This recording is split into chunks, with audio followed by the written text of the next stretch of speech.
Tapis menjadi sebuah kerajinan yang membanggakan masyarakat Lampung. Selain memang dari desainnya yang indah, daya jualnya pun cukup tinggi sehingga memiliki potensi juga untuk meningkatkan perekonomian bagi masyarakat Lampung.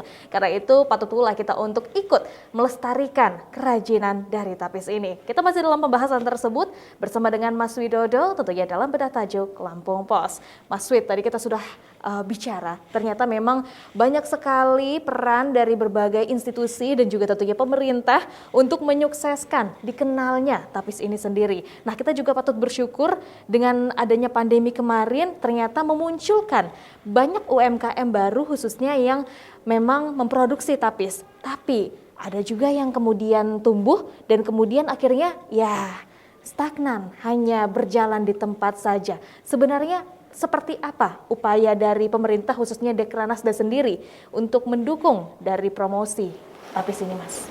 Ya, untuk memfasilitasi para perajin tapis ini kan rata-rata UMKM ya, perajin rumah tangga, ibu-ibu di rumah untuk mengisi waktu luang, atau memang ada juga yang memang mereka pekerjaannya memang fokus untuk membuat tapis. Nah, untuk memfasilitasi itu pemerintah Bandar Lampung ya sudah membuat gedung sentra tapis.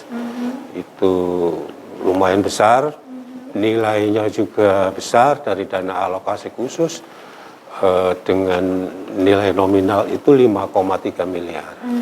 Jadi gedung ini, fasilitas ini dipakai sebagai ajang, ada pameran di situ, ada promosi, ada produksi, dan yang jelas kan ada pemasaran juga di situ ya.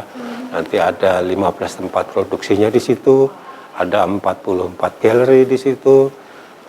Jadi semua bagi komunitas tapis dan para pecinta tapis jika ingin mempelajari atau membeli atau ingin sekedar melihat-lihat tentang kerajinan tapis bisa datang ke gedung sentra tapis itu. Luar biasa. Sebenarnya ekosistemnya sudah ada ya, Mas Wid ya. Nah, tentunya kita juga patut apresiasi langkah daripada pemerintah juga. Lalu bagaimana dari masyarakat sendiri untuk menikmati dukungan tersebut? Apakah sudah cukup banyak yang mengetahui? Apakah sosialisasi sudah cukup? Dan kemudian juga mungkin edukasi yang didapatkan apakah sudah cukup juga ya, Mas ya?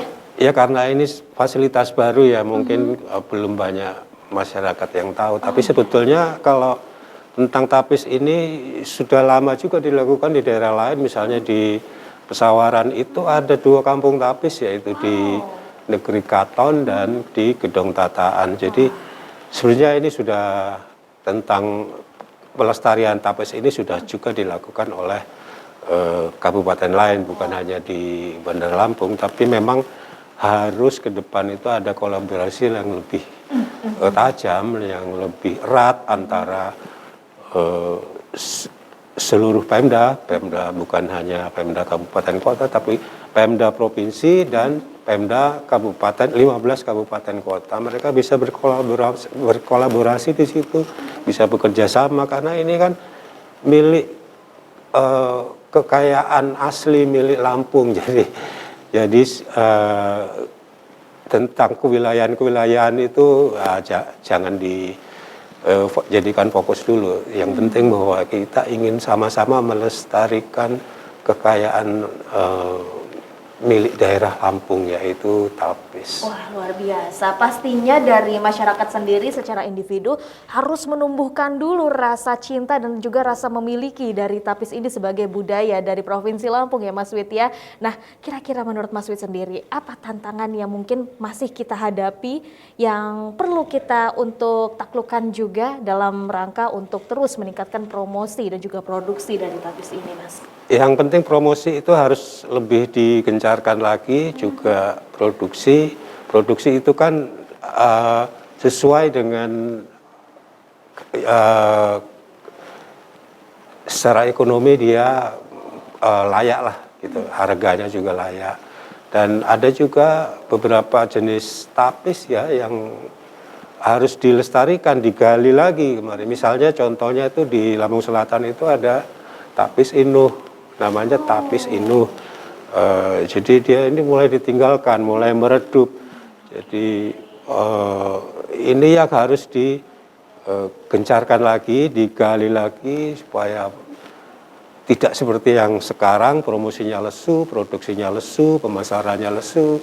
Jadi semua harus bekerja sama di situ, baik antara Pemda sendiri dan masyarakat tentunya yang para perajin tapis ini. Oke, nah tentunya kita juga patut untuk mengambil peran untuk melestarikan produksi tapis. Apa kira-kira rekomendasi atau solusi dari Mas Wid sendiri tentunya yang bisa kita lakukan dari individu masyarakat, kemudian instansi terkait dan juga pemerintah. Kita bersama kerjasama untuk meningkatkan dan juga melestarikan tapis ini. Ya, lagi-lagi ini adalah kerja kolaborasi ya, pemerintah dan masyarakat, perajin tapis juga menghasilkan kualitas tapis yang bagus dari perajinnya, dari pemerintah membantu promosi. Kemudian dari desainer juga perlu menciptakan kreasi baju yang bermotif tapis misalnya ini kan. Betul. Jadi tapis itu bukan hanya sekedar dipakai dalam bentuk pakaian adat, tapi mungkin bisa menjadi lifestyle ya. Jadi gaya busana sehari-hari anak-anak muda misalnya. Betul Kan itu sekali. dengan motif tapis atau dengan simbol-simbol tapis atau bahkan dengan tapisnya itu sendiri, gimana supaya mendorong pemasaran ini lebih luas lagi ke masyarakat. Bukan hanya masyarakat Lampung ya, karena tapis juga selain menjadi kekayaan ciri khas daerah Lampung juga sudah menjadi aset nasional juga. Wah, bangga sekali tentunya. Apalagi peran dari anak muda perlu sekali dilibatkan sebagai generasi yang tentunya juga cakap berdigital teknologi yang juga tentunya akan memasifkan kembali promosinya di dunia digital. Terima kasih Mas Widodo. Sama satu lagi, anak-anak muda Lampung ini jangan sampai kehilangan jati diri. Tetap tapis itu tetap harus dilestarikan. Setuju, anak muda yang harus ambil peran dalam hal ini tentunya. Terima kasih Mas Widodo. Baik pemirsa Metro TV Lampung, demikian untuk bedah tajuk Lampung Pos kali ini. Namun Anda jangan kemana-mana, setelah ini kita akan membahas trending topik apa saja yang ada di multi platform Lampung Pos Group lainnya. Tetaplah bersama kami.